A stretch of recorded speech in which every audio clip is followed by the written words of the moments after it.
اے ایمان والو، تم اسلام میں پورے داخل ہو جاؤ اور شیطان کی پیروی نہ کرو، وہ تمہارا کھلا دشمن ہے۔ میرے بزرگوں اور نوجوانوں، اللہ نے کان مجھے بھی دیے ہیں، آپ کو بھی دیے ہیں۔ ہر دنیا میں جس سے اللہ نے انسان بنایا، حیوان کو بھی کان ہے۔ اللہ پاک نے زبان ہم سب کو دی ہے، آنکھ ہم سب کو دی ہے، لیکن وہیں پر رب کریم کیا فرماتا ہے؟ اور بے شک ہم نے جہنم کے لیے بے شمار جن اور انسانوں کو پیدا کیا ہے۔ اب وجہ کیا ہے؟ لہم قلوب لا یفقہون، لہم قلوب، بے شک ان کے پاس دل ہے، لیکن فرمایا لا یفقہون، لیکن جو ان کو اس دل میں سوچنا چاہیے تھا وہ اس دل میں سوچتے نہیں ہیں۔ آگے کیا فرمایا؟ وَلَهُمْ أَعْيُنٌ، بے شک ان کے پاس آنکھیں ہیں، لا یبصرون، مگر وہ ان سے جو دیکھنا تھا وہ دیکھتے نہیں ہیں۔ وَلَهُمْ آذَانٌ لا يَسْمَعُونَ بِهَا، بے شک انہیں کان بھی دیے گئے، لا يَسْمَعُونَ بِهَا، بلکہ جو ان کو سننا چاہیے تھا وہ نہیں سنتے ہیں۔ اور بے شک وہ لوگ یعنی جانوروں سے بدتر ہیں، اور یہاں تک ہی نہیں بلکہ ان سے بھی زیادہ غافل ہیں۔ اب قرآن پاک ارشاد فرماتا ہے، لوگوں میں نے اللہ رب العزت فرماتا ہے میں نے ان لوگوں کو دل دیا تھا، مگر اس دل سے جو ان کو سمجھنا تھا وہ نہیں سمجھتے۔ وجہ یہ ہے کہ ان کا دل ناپاک ہو چکا ہے، ان کا دل نحوست سے بھر چکا ہے، ان کا دل دنیا کی محبت سے بھر چکا ہے، دنیا کی لالچ نے ان کا دل برباد کر دیا ہے۔ ان کے دلوں پر میرا قرآن جو ہے وہ اس طرح سے جس طرح سے انہیں سمجھ آنی چاہیے تھی ان کو وہ سمجھ نہیں آ رہی ہے۔ اگر وہ چاہتے ہیں اس میری کتاب کو سمجھنے کے لیے، اگر وہ چاہتے ہیں میرا قرآن سمجھنا، اگر وہ چاہتے ہیں کہ ہم دین میں پورا داخل ہو جائیں، جیسے سورہ البقرہ میں رب کریم نے فرمایا پورے دین کے اندر داخل ہو جاؤ، اگر چاہتے ہیں کہ دین کے اندر مکمل طریقے سے آیا جائے تو انہیں کہو دنیا کے مال کی محبت سے پاک کیا جائے، اور بغض سے، حسد سے، مسلمانوں کے ساتھ کینہ رکھنے سے، ایک دوسرے کی پڑوسی کی دل میں نفرت رکھنے سے اپنے دل کو پاک کرو۔ جب تمہارا دل ساری گندگیوں سے پاک ہو جائے گا پھر تمہیں رب کا قرآن بھی سمجھ میں آئے گا اور رسول اللہ کی زندگی بھی سمجھ میں آ جائے گی۔ یعنی دیکھتے آنکھیں تو ہیں، آپ مجھے دیکھ رہے ہیں، میں آپ کو دیکھ رہا ہوں، آپ ابھی ساری باہر جا کے سارے ملک کو دیکھ کے آ رہے ہیں، لیکن قرآن کہتا ہے میں نے انہیں آنکھیں، رب کہتا ہے میں نے انہیں آنکھیں دی، مگر وہ نہیں دیکھتے۔ کیا نہیں دیکھتے؟ ہم دیکھتے ہیں تو کیا دیکھتے ہیں؟ ہم دیکھتے ہیں تو لوگوں میں عیب دیکھتے ہیں، ہم دیکھتے ہیں تو لوگوں کی برائیاں دیکھتے ہیں، ہم دیکھتے ہیں تو اس نظر سے دیکھتے ہیں تاکہ ہمیں کسی کے اندر برائی نظر آ جائے، ہم اس کی برائی کو کیچ کریں، ہم اس کی برائی کو پکڑیں۔ ہم اگر دیکھتے ہیں تو اپنے آنکھوں سے بے حیائی دیکھتے ہیں، ہم اگر دیکھتے ہیں تو فلمیں دیکھتے ہیں، ہم اگر دیکھتے ہیں تو ڈرامے دیکھتے ہیں، لیکن جو ہمیں دیکھنا تھا لا یبصرون وہ ہم نے نہیں دیکھا، جس کا دیکھنے کے بارے میں اللہ نے ہمیں حکم دیا تھا۔ آگے رب کریم پھر کیا ارشاد فرماتا ہے؟ لوگوں میں نے وَلَهُمْ آذَانٌ، میں نے انہیں کان بھی عطا کیے ہیں، کان دیے گئے، لا يَسْمَعُونَ بِهَا، بلکہ ان کانوں سے وہ چیزیں وہ نہیں سنتے جو ان کو سننی چاہیے تھی، جو ان کو سننے کا حکم دیا گیا تھا۔ کیوں نہیں سنتے؟ کیا نہیں سنتے؟ ہم تو ساری دنیا کی برائی سنتے ہیں، غیبت ہمارے سب پورے دن ہم لوگوں کی غیبت کرتے رہتے ہیں، ایک دوسرے کے پاس بیٹھے اس کی غیبت کی، پڑوسی کی غیبت کی، اپنے رشتہ داروں کی غیبت کی، سماج کے بڑے چھوٹے کی غیبت کی، ساری چیزیں ہم نے کانوں سے لوگوں کی غیبتیں سنی، ہر برائی ہم نے سنی، لیکن رب کریم فرماتا ہے لوگوں ساری چیزیں تم سنتے رہے، گانے سنتے رہے، موبائلوں میں بے حیائی چیزیں دیکھتے رہے، میں نے تمہیں یہ سننے کا حکم نہیں دیا تھا، بلکہ جو چیز میں نے آپ کو سننے کا حکم دیا تھا آپ نے وہ نہیں سنا، اس لیے تمہیں قرآن سننے کے لیے کہا گیا تھا، تمہیں حدیث سننے کے لیے کہا گیا تھا، تمہیں دین کی باتیں سیکھنے کے لیے کہا گیا تھا، بلکہ تم لوگ نہیں سنے، تم نے وہ چیزیں نہ سنی، نہ تم نے وہ دیکھی، نہ ہی تم نے ان چیزوں کو اپنے دل کے اندر بٹھایا۔ اے لوگوں وہ لوگ کون کیسے ہیں؟ جانوروں جیسے ہیں۔ اب یہاں بھی پہلے تو جانوروں سے تشبیہ دی، یعنی کہا کہ جانوروں جیسے ہیں، آگے رب نے فرمایا نہ جانوروں جیسے بھی نہیں ہے۔ کیوں کہ جانوروں میں بھی کچھ عقل اللہ نے رکھی ہے، کچھ ان میں بھی صلاحیت ہے۔ یہ کتا اگر پالا جائے تو 1000 لوگوں میں سے 1000 لوگ ہو اور ایک کتے پالتو کتے کو لے کر آؤ، ہزاروں میں سے وہ بندہ وہ جس کا وہ کتا ہوگا وہ جب مجمع سے محفل سے نکلے گا 1000 بندوں میں سے کسی ایک بندے کے ساتھ کتا نہیں جائے گا، اپنے مالک کے ساتھ جائے گا۔ اللہ نے جانور کو یہ صلاحیت دی ہے کہ وہ اپنے مالک کو پہچانتا ہے، وہ اپنے پالنے والے کو پہچانتا ہے، وہ اپنے جس نے اس کی خدمت کی وہ اس کو پہچانتا ہے۔ لیکن اے انسان، جو سننا تھا تو نے نہیں سنا، جو دیکھنا تھا تو نے نہیں دیکھا، اور جو دل میں تو نے بسانا تھا نہیں بسایا۔ جانور تو اپنے مالک کو پہچانتا ہے، جانور تو اس کو پہچانتا ہے جس کے ساتھ چلتا پھرتا ہے، لیکن تو جانور جتنی بھی عقل نہیں رکھتا۔ تو نے اپنے رب کو بلا دیا ہے جس نے تجھے پالا، تو نے اس رب کو بلا دیا جس نے تجھے روزی دی، تو نے اس رب کو بلا دیا جس نے تجھے عزت دی، تو نے اس رب کو بلایا جس نے تو نے ایک قطرے پیشاب کے قطرے سے پیدا کیا اور ایک بہت بڑا اونچا انسان بنایا۔ تو نے اس انسان کو، تو نے اس ساری چیزوں کو بلا دیا۔ ایمان والو، پورے اسلام میں داخل ہو جاؤ، یعنی بولنا بھی تمہارا اسلام کے مطابق، چلنا تمہارا اسلام کے مطابق، کھانا تمہارا اسلام کے مطابق، اٹھنا تمہارا اسلام کے مطابق، بیٹھنا تمہارا اسلام کے مطابق، گفتگو کا انداز تمہارا اسلام کے مطابق ہونا چاہیے۔ ان ساری چیزوں کا جو تمہارا انداز ہے یہ کس کی طرح ہونا چاہیے؟ اسلام کی طرح ہونا چاہیے۔ لَقَدْ خَلَقْنَا الْإِنسَانَ فِي أَحْسَنِ تَقْوِيمٍ، اے انسان میں نے تجھے بہت اعلیٰ بنایا، بہت خوبصورت بنایا، تیرا کردار اچھا بنایا، تیرا اخلاق اچھا بنایا، تیرے ہاتھ اچھے بنائے، تیرے پاؤں ساری مخلوق سے اچھے بنائے، تیرا چہرہ ساری مخلوق سے اچھا بنایا، تیرا باڈی سٹرکچر ساری چیزوں سے اچھا بنایا۔ اے انسان، میں نے تجھ جیسا کوئی اور نہیں بنایا۔ لیکن آگے رب کریم کیا فرماتا ہے؟ ثُمَّ رَدَدْنَاهُ أَسْفَلَ سَافِلِينَ، میں نے یہ ساری خوبصورتی دینے کے بعد میں نے انسان کو پستی کی طرف لٹایا۔ هَذَا الْبَلَدِ الْأَمِينَ، یہ وہ بلند شہر ہے جس میں رسول اللہ تشریف لے کر آئے، سارے اونچے مقام یعنی ساری جگہوں میں اعلیٰ افضل جگہوں کی اللہ نے قسم کھا کے فرمایا انسان میں نے تجھے اعلیٰ بنایا، عظمت والا بنایا، اور بنانے کے بعد فرمایا میں نے اسی حالت میں لوٹایا، یعنی جو تیرا مقصد تھا بنانے کا، جس لیے تجھے بنایا گیا تھا، تو جا کر ساری وہ خوبصورتی جو میں نے تجھے عطا کی تھی تو نے اپنی سمجھی، تم نے اپنا کمال سمجھا، تو تکبر کے اندر جا کے مبتلا ہو گیا، تو نے جا کے مجھے بلا دیا، تو اپنی مرضی کی زندگی گزارنے لگا، اور میں نے تجھے اسی گڑھے میں اتار دیا جس گڑھے سے میں نے تجھے بچانے کے لیے تجھ پر انعام کیا تھا۔ فرمایا اے ایمان والو، وہ لوگ جنہوں نے اللہ پر ایمان لائے، نیک کام کیے، اور بے انتہا اللہ پاک کے پاس ان کے لیے بدلہ ہے۔ پر ایمان لایا، ایمان کے بعد نیک کام کیے، اور نیک کام کرنے کے بعد جب وہ دنیا سے تشریف لے کر جائیں گے فرمایا اللہ پاک نے ان کے لیے بے شمار اجر رکھا ہے۔ ان الذین آمنوا وعملوا الصالحات اولئک هم خیر البریہ، فرماتا ہے اے بے شک جو ایمان اللہ پر لائے اور نیک کام کرتے ہیں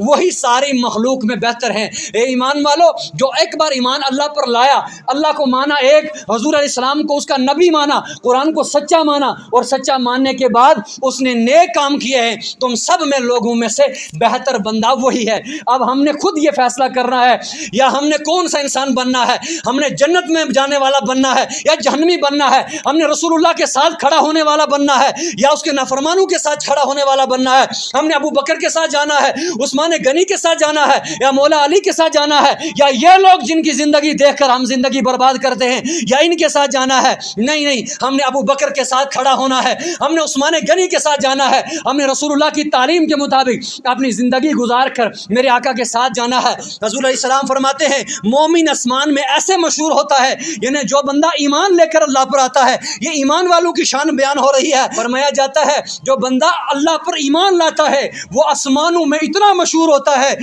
جتنا بندہ اپنے گھر والوں کے بیچ میں مشہور ہوتا ہے، اتنا وہ آسمانوں میں ملائکہ اور فرشتوں کے بیچ میں ہوتا ہے۔ اکرمکم عند اللہ اتقاکم، یقیناً اللہ کے نزدیک تم میں زیادہ عزت والا وہ ہے جو تم میں سب سے زیادہ متقی ہے، جو تم میں سب سے زیادہ پرہیزگار ہے۔ قرآن میں رب فرماتا ہے اللہ کے نزدیک یہ عزت والا ہے۔ اگر عزت والا بننا ہے تو عزت روزی سے نہیں بنے گی، عزت بڑے بڑے مکانوں سے نہیں بنے گی، عزت بڑے بڑا مہنگا لباس ڈالنے سے نہیں بنے گی۔ قرآن نے بتا دیا اگر تم عزت دار بننا چاہتے ہو ان اکرمکم عند اللہ اتقاکم، تو اللہ کے نزدیک عزت والے بننا چاہتے ہو تو تقوی اختیار کرو، پرہیزگاری اختیار کرو۔ چند نمازیں پڑھنے سے، چند قرآن کی تلاوت، مسجد کی پہلی صف میں رہنے سے بندہ بھی تقوی والا نہیں بن سکتا۔ متقی وہ ہے جو چیز اپنے لیے پسند کرے وہی اپنے بھائی کے لیے پسند کرے، وہی اپنے پڑوسی کے لیے پسند کرے، وہی اپنے رشتہ داروں کے لیے پسند کرے۔ اس کا نام تقوی ہے، اس کا نام پرہیزگاری ہے۔ اپنے دلوں کو اللہ کے لیے صاف کرو۔ جب دل صاف نہیں ہے،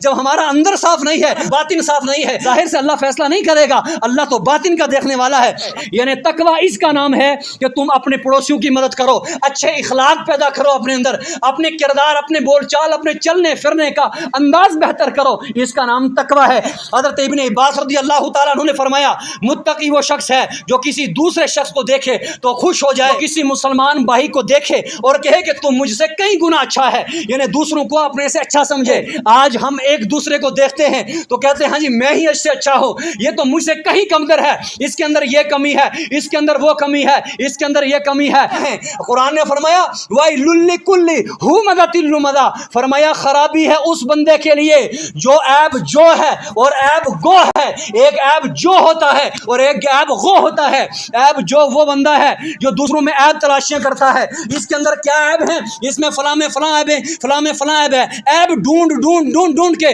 اس بندے کو ٹارچر کرتا ہے، پھر اس کو سماج کے اندر بدنام کرتا ہے، پھر جہاں جہاں جس بندے سے اس کی ملاقات ہوتی ہے اس بندے کے سامنے اس کے عیب بیان کرتا ہے۔ یہ ہوتا ہے عیب جو، اور ایک بندہ ہوتا ہے عیب گو۔ عیب گو وہ بندہ ہے جس کو کسی کی کوئی بات مل جائے، واقعہ اس کے اندر وہ بات ہو لیکن اس کو پتہ چل جائے کہ فلاں بندے سے یہ گناہ ہوا ہے، اب وہ کیا کرتا ہے پورے سماج کے اندر، پورے اپنے معاشرے کے اندر، اپنے پڑوسیوں کے اندر جو ہے ڈنڈورا پیٹتا ہوا چلتا ہے کہ بھائی فلاں بندے کے اندر یہ عیب ہے۔ تو فرمایا یہ ایک عیب جو ہے اور دوسرا عیب گو ہے، ان دونوں کے لیے فرمایا جو دوسروں میں عیب ڈھونڈے یہ بھی برباد ہے، یہ بھی ہلاک ہے، اور جس کو عیب مل جائے اور وہ اس کے عیب کو آگے لے کر دوسروں تک پہنچائے، فرمایا یہ بھی کیا ہے، یہ بھی جہنمی ہے، یہ بھی برباد ہے۔ اب ان یہ دونوں برباد تو ہیں لیکن ان کے لیے اللہ کے نزدیک عذاب کیا ہے؟ وما ادراک ما الحطمہ، ان کو حطمہ ایک جہنم کی وادی کا نام ہے، اس کے اندر اس کو پھینک دیا جائے گا۔ فرمایا تم کیا جانتے ہو حطمہ کیا ہے؟ فرمایا نار اللہ الموقدہ،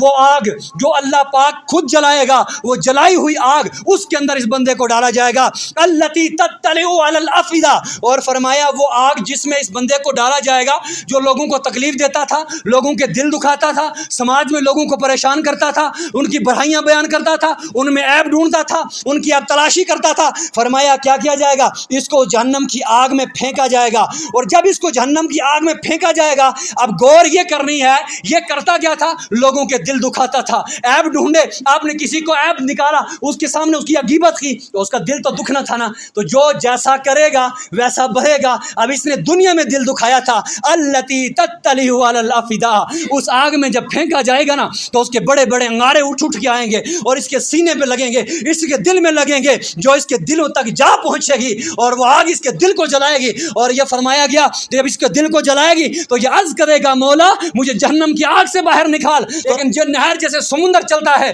سمندر کی طرح وہ آگ ہوگی، نہر سے نکل کر سائڈ کی طرف راستہ ڈھونڈے گا، جب سائڈ پر جائے گا ایک سانپ آئے گا اور وہ سانپ کیا کرے گا، اپنا منہ کھول کر اس کے دو منہ سے پکڑے گا، اس کو سارے چہرے کا گوشت اس کا نکال کر اس کو پھر جہنم کی وادی میں پھینکے گا، اور جب جہنم کی وادی میں یہ دوبارہ پڑ جائے گا خارش کی بیماری نکل جائے گی، اس خارش کی بیماری کی وجہ سے یہ اپنے سارے کے سارے جسم کے جتنے بھی گوشت تھا یہ سارا کاٹ کے نیچے ڈالے گا، صرف ہڈیاں بچے گی، اور پھر وہ فرشتے جو عذاب دینے والے ہوں گے وہ کہیں گے اب بتا تو نے اپنے آپ کو کیسا پایا، کیسا محسوس کیا؟ تو یہ فرمائے گا اللہ اکبر، مجھے تو بڑا عذاب ہو رہا ہے، مجھے تو سخت سزا ہو رہی ہے، اس جہنم میں مجھے جتنی سزا ہو رہی ہے یقیناً کہیں اور کسی کو سزا نہیں ہو رہی ہے۔ فرشتے اس بندے کو کہیں گے بتا جس طرح تو آج اس تکلیف کے اندر مبتلا ہے، تیرا دل جل رہا ہے، تیرا گوشت جل کے زمین پہ گر رہا ہے، کہ دنیا میں بھی تو بل میں اللہ کی مخلوق کو اسی طرح تنگ کرتا تھا، کیا پڑوسی کو تو اسی طرح پریشان کرتا تھا، کیا لوگوں کی عیب اسی طرح ٹٹولتا تھا،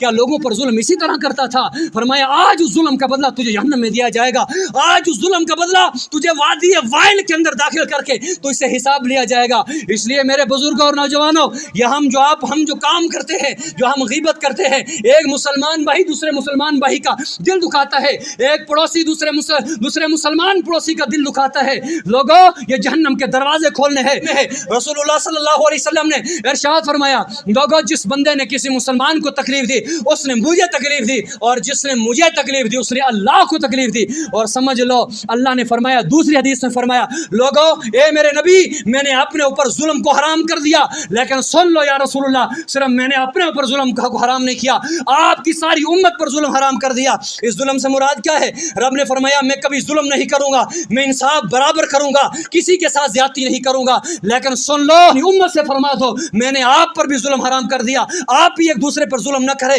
ہاں اگر آپ کی امت میں سے کوئی ظلم دوسرے پہ کرے گا، ایک دوسرے کو ستائیں گے، تنگ کریں گے، میں انہیں مہلت دیتا رہوں گا، یعنی میں اس کو کچھ دیر تک بدلہ نہیں لوں گا، لیکن ہاں جب میں اس کو پکڑوں گا، ان بطش ربک لا شدید، پھر تیرے رب کی پکڑ بڑی سخت ہوگی، پھر اس کو میں جلدی نہیں چھوڑوں گا، پھر اس کو میں تگڑی سزا دوں گا۔ صاف واضح پتہ چل جاتا ہے کہ ہمارے اخلاق اچھے ہونے چاہیے، ہمیں اللہ اخلاق سکھاتا ہے، ہمیں قرآن حدیث جو ہے اچھے اخلاق کی تعلیم دیتا ہے۔ حضرت جابر جو ہے اس کے راوی ہیں کہ رسول اللہ صلی اللہ علیہ وسلم نے فرمایا ظلم سے بچو، کیونکہ قیامت کے دن ظلم ایک اندھیرے کی شکل میں ہوگا، اور یہ ظالم جس نے ظلم کیا ہوگا یہ اس اندھیرے میں ایسے ہاتھ مارے گا، ایسے ہاتھ مارے گا کہ کاش مجھے کوئی راستہ مل جائے، میں بھی جا کے عرش کے سائے کے نیچے بیٹھ جاؤں، کاش مجھے بھی کوئی راستہ مل جائے، میں پل سے راست سے گزر جاؤں، لیکن یہ ڈھونڈے گا، چاروں سائڈ ہاتھ مارے گا، سوائے اندھیرے کے کچھ نہیں ہوگا، اور پوچھے گا یہ کیسا اندھیرا ہے کہ جو دنیا میں ظلم کر رہا تھا اسی کا یہ تجھے اجر مل گیا ہے۔ حضرت ابو سعید رضی اللہ تعالیٰ عنہ اس حدیث کے راوی ہے کہ رسول اللہ صلی اللہ علیہ وسلم نے فرمایا مومن میں دو خصلتیں کبھی جمع نہیں ہو سکتی، مومن وہ بندہ ہے، مسلمان وہ بندہ ہے جس میں دو خصلتیں کٹھی جمع نہیں ہو سکتی، یعنی بخل کرنے والا نہیں ہو سکتا، اور دوسرا جو ہے وہ بد اخلاق نہیں ہو سکتا، دونوں چیزیں جمع ہو جائے تو فرمایا وہ مومن نہیں ہے۔ اور بخل یہی ہے کہ کسی کی اچھی گاڑی دیکھی جلنے لگ گیا، کسی کا مکان اچھا دیکھا جلنے لگ گیا، کسی کے بچے کو اچھی ایجوکیشن حاصل کرتے دیکھا جلنے لگ گیا، کسی کی اچھی آواز دیکھی جلنے لگ گیا، یہ ایک دوسرے سے بخل کرنا، اور جس کے اندر بخل ہے فرمایا جس کے اندر بد اخلاقی ہے فرمایا یہ مومن نہیں ہو سکتا۔ حضور خود چلتے تھے، صحابہ چلتے تھے تو رستے کو صاف کرتے تھے، کہیں کانٹا ہوگا بھائی کسی کوئی مسلمان ہوگا اس کے پاؤں میں چبھ جائے گا، کہیں پتھر ہوگا کسی مسلمان کو پتھر کی چوٹ لگ جائے گی، رستہ صاف کر کر کے صحابہ چلتے تھے، رستہ صاف کر کر کے رسول اللہ چلتے تھے۔ ایک آج کا امتی ہے کانٹے بچھا بچھا کے رستوں میں چلتا ہے، پتھر بچھا بچھا کے رستوں میں چلتا ہے۔ اس نبی کی زندگی کو اپنے سامنے آنکھوں کے سامنے رکھو اور پھر زندگی کا محاسبہ کرو کہ ہم کون سی زندگی گزار رہے ہیں، ہم کون سی زندگی بسر کر رہے ہیں۔ واللہ لا یؤمن واللہ لا یؤمن واللہ لا یؤمن، مجھے رب کی قسم ہے وہ مومن نہیں ہے، مجھے رب کی قسم ہے وہ مومن نہیں ہے۔ صحابہ نے کہا یا رسول اللہ تعجب کی بات ہے، آپ نے 3 بار قسم فرمائی وہ مومن نہیں ہے، وہ مومن نہیں ہے، وہ مومن نہیں ہے۔ آقا یہ بندہ کون ہے جو مومن نہیں ہے؟ میرے آقا کریم صلی اللہ علیہ وسلم نے فرمایا کہ وہ بندہ جس کی شرارتوں سے، جس کے ہاتھ پاؤں سے، جس کی زبان سے اس کا پڑوسی محفوظ نہیں ہے، فرمایا واللہ لا یؤمن، مجھے میرے رب کی قسم ہے وہ بندہ مومن نہیں ہے۔ اور نبی قسم کھا کے فرما دیں کہ وہ بندہ مومن نہیں ہے۔ اگر ہم آج سے پہلے خطاگار تھے، اگر آج سے پہلے ہم ان غلطیوں میں مبتلا ہیں، میں بھی نیت کرتا ہوں اور آپ بھی نیت کر کے مسجد سے باہر جائیں، انشاءاللہ جن لوگوں سے ہمارا اختلاف تھا ہم ان لوگوں سے اللہ اور اس کے رسول کو راضی کرنے کے لیے ہم ان سے رضامندی کا اعلان کرتے ہیں، اور ہم غلط تھے تو ہم رجوع کرتے ہیں۔ کہ حضرت داؤد علیہ السلام کے پاس ایک مرتبہ جبریل امین آیا، یا اے داؤد آپ کے سامنے بندہ بیٹھا ہوا ہے، کہاں بیٹھا ہوا ہے؟ کہا ابھی تھوڑے وقت کے بعد اس کی موت ہو جائے گی۔ تو کچھ وقت گزرا، وہ وقت گزرنے کے بعد دیکھا وہ بندہ زندہ تھا۔ فرمایا تھا کہ یہ بندہ ابھی کچھ وقت کے بعد مر جائے گا لیکن یہ تو زندہ ہے۔ فرمایا یہ اس کی کیسے لمبی عمر ہو گئی؟ فرمایا وجہ یہ تھی کہ یہ بندہ اس کی عمر ختم ہو چکی تھی لیکن اس کے کردار اچھے تھے، یہ پڑوسیوں کے ساتھ اچھا رہتا تھا، اس نے پڑوسیوں کے ساتھ صلح رحمی کی، یعنی سارے اختلاف ختم کر کے ان کے ساتھ دوستی کی، تو اللہ تعالیٰ نے اس کی 20 سال کی عمر میں اضافہ فرما دیا۔ آگے کیا فرمایا؟ حضرت ابو ہریرہ رضی اللہ تعالیٰ عنہ راوی ہیں کہ حضور علیہ الصلوۃ والسلام کے پاس کوئی شخص آیا اور اس نے کہا کہ یا رسول اللہ ایک عورت ہے، بہت نمازی ہے، بہت روزے دار بھی ہے، بہت نیک تقوی پرہیزگاری والی ہے، لیکن ہاں اس کی زبان تھوڑی خراب ہے، پڑوسیوں کو بڑی پریشان کرتی ہے، بڑی تنگ کرتی ہے۔ تو یا رسول اللہ آپ کا کیا خیال ہے، کیا وہ جنت پہ جائے گی؟ میرے آقا نے فرمایا لا خیر فیہا ہی من اہل النار، فرمایا اس کے اعمال میں کوئی چیز نہیں ہے اور وہ جہنمیوں میں سے ہے، وہ جنت میں نہیں جائے گی۔ اس لیے میرے بزرگوں اور نوجوانوں، آج ہم لوگ کہیں بھی اپنے پڑوسی پر تکلیف کا طریقہ یہ نہیں ہے